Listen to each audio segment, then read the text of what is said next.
नमस्कार and welcome back. मैं हूं सत्येंद्र कुमार। आप देख रहे हैं द लेक्सिकन इंग्लिश।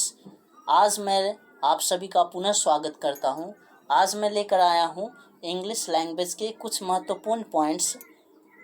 तो चलिए, इस वीडियो को देखने के बाद मुझे पूरा उम्मीद है आपका सारा डाउट क्लियर हो जाएगा।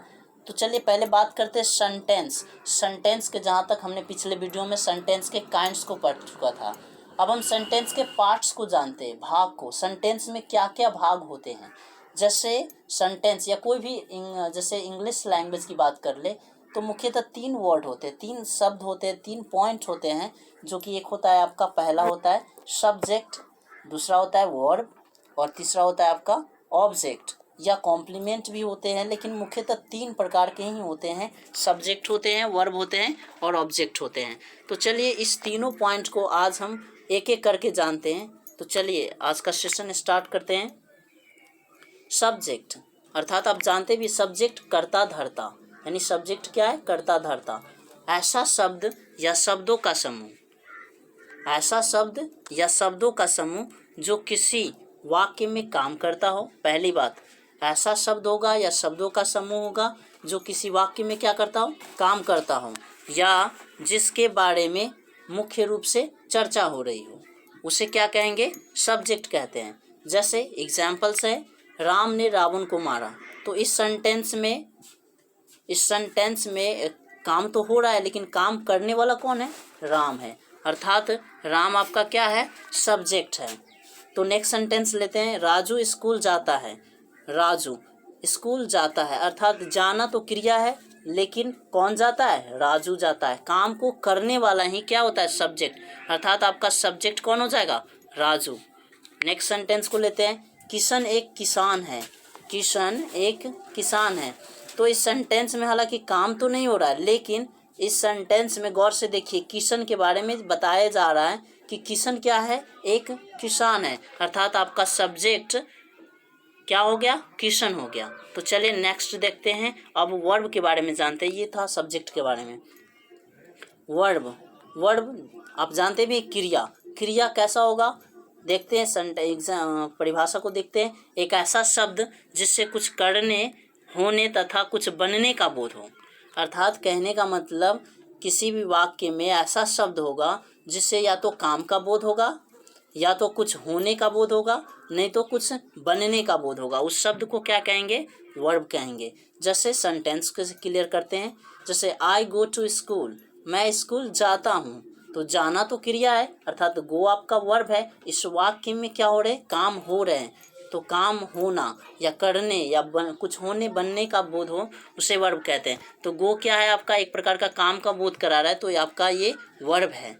नेक्स्ट देखते हैं, they run on the ground, वे लोग ग्राउंड पर दौड़ते हैं। तो दौड़ना तो क्रिया हो गया आपका, तो दौड़ना तो वर्ब आपका क्या हो गया, क्रिया हो गया। नेक्स्ट सेंटेंस देखते हैं, शी इज़ अ टीचर, वह एक शिक्षक है, टीचर है।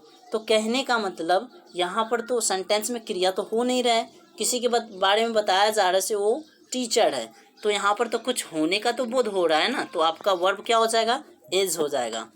नेक्स्ट देखते हैं, वी आर लीडर्स, हम लोग नेता लोग हैं। तो यहाँ पर भी कुछ होने का बोध हो रहा है। तो कहने का मतलब, कुल मिलाकर वर्ब एक ऐसा शब्द है जो क्या करे, या तो काम करने का बोध हो, या होने का भी बोध हो सकता है, या कुछ बनने का भी बोध करा सकता है।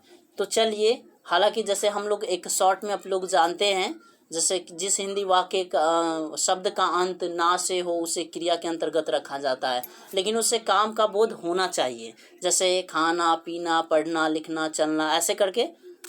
ये तो हिंदी की बात रही, लेकिन ये अंग्रेजी की बात है। चलिए, तो नेक्स्ट आपका है जो ऑब्जेक्ट है, तो ऑब्जेक्ट को भी क्लियर कर लेते हैं। ऑब्जेक्ट अर्थात कर्म, एक ऐसा शब्द या शब्दों का समूह, एक ऐसा शब्द या शब्दों का समूह जो किसी वाक्य में कार्य का परिणाम झेलता हो। अर्थात कार्य जब होगा तो उस कार्य का परिणाम झेलने वाला, या वैसा शब्द जो सब्जेक्ट का लक्ष्य हो, उसे ऑब्जेक्ट कहेंगे।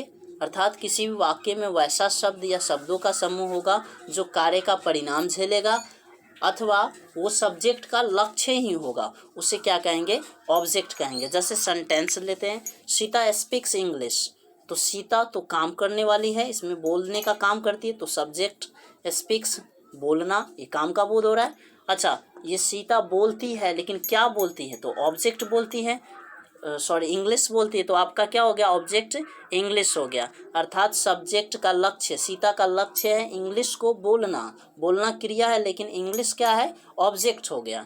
सब्जेक्ट का लक्ष्य ही क्या होगा, ऑब्जेक्ट होगा। नेक्स्ट सेंटेंस लेते हैं, रोहित रन्स अ शॉप, रोहित एक दुकान चलाता है, तो चलाने वाला तो सब्जेक्ट, और रन्स चलाना क्रिया का बोध हो रहा है, और क्या चलाता है, तो अ शॉप एक दुकान, तो ऑब्जेक्ट हो गया आपका एक दुकान। नेक्स्ट सेंटेंस लेते हैं, Neha writes a letter, Neha एक पत्र लिखती है, तो नेहा तो काम करने वाली, सब्जेक्ट, लिखना क्या हो गया, वर्ब, और क्या लिखती है, तो अ लेटर, अर्थात ऑब्जेक्ट आपका हो गया अ लेटर।